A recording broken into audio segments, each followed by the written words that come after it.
ሰላም እኔ ዶክተር ሃሪፕሪያ ነኝ። ከአፖሎ ዋና ሆስፒታል ግሪንስ ሮድ የህክምና መድረክ ነኝ። ዛሬ ስለ አዋቂዎች ክትባቶች እናገራለሁ።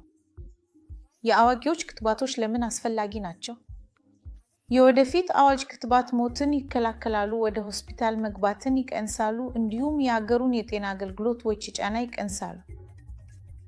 እንግዲኛ ከፍሉ ክትባት እንጀምር።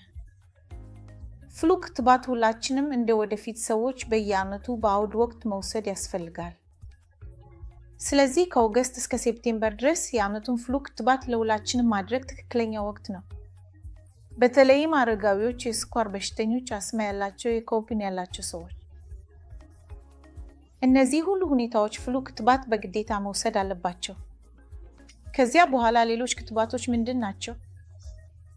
ስለዚህ የሄፓታይቲስ ቢ ክትባት መውሰድ አለብን፣ በተለይም ለመችሰድ የመዳፍ አደጋ ያለብን ከሆነ። የመመር ክትባትና የቺኪን ፖክስ ክትባትን ማድረግ ይጠቅማል፣ ምክንያቱም እነዚህም ይረዳሉ።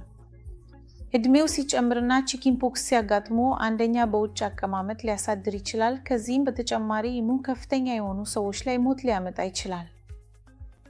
ስለዚህ ይህን በቀላሉ በክትባት መውሰድ ማስወገድ እንችላለን። አሁንም የኑሞኮኮካል ክትባቶች አሉ።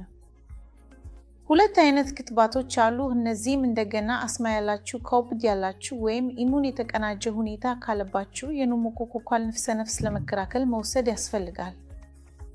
እንዲሁም ለሽንግልስ አዲስ ክትባት አለ። ይህም ሳይንግራይሽ ክትባት ተብሎ ይታወቃል እና 65 ዓመት በላይ ያሉ ሁሉም የታወቀ ሰዎች መውሰድ ይገባቸዋል። ስለዚህ እባክዎትን ክትባቶትን ይውሰዱ። እባክዎትን ወደ ሐኪምዎ ይሄዱ እና ለክትባቶት ለመርዳት ሁላችሁንም ለማየት እጠብቃለሁ።